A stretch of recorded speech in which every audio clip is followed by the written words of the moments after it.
Hi everyone, my name is Momoka Keicho and I study educational studies and linguistics.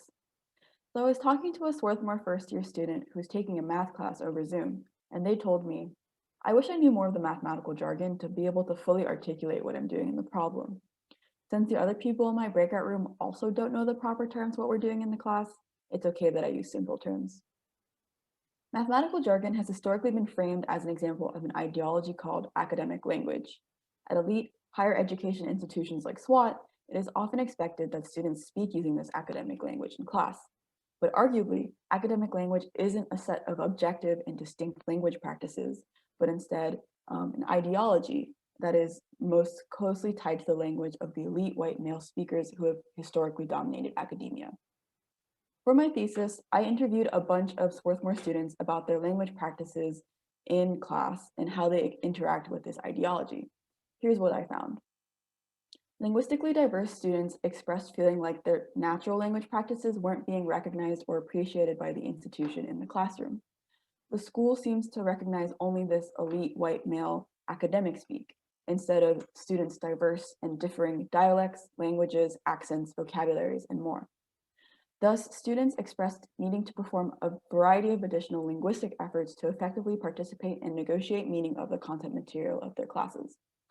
I identified four main types of extra sociolinguistic labor that students felt they needed to perform to succeed in college. One of these efforts was finding spaces outside of the main classroom where institutional expectations of academic language were abandoned. In the context of online learning during the pandemic, virtual spaces like the Zoom chat, breakout rooms, and class group chats became safe spaces where students could engage authentically with the content material using their natural language practices. In person, these spaces look more like side conversations during class, group work, and meeting with friends outside of class. Just like the student said in the quote, students said they felt more comfortable just speaking what's on their mind to formulate ideas without worrying about any language expectations, removing a barrier to participation and allowing them to focus on the content material instead. So, institutional expectations for academic language in the main classroom are making students more hesitant to participate and engage authentically with the content material. The racialized, gendered, and class-based norms of academic language are making classrooms inaccessible for students with diverse linguistic backgrounds.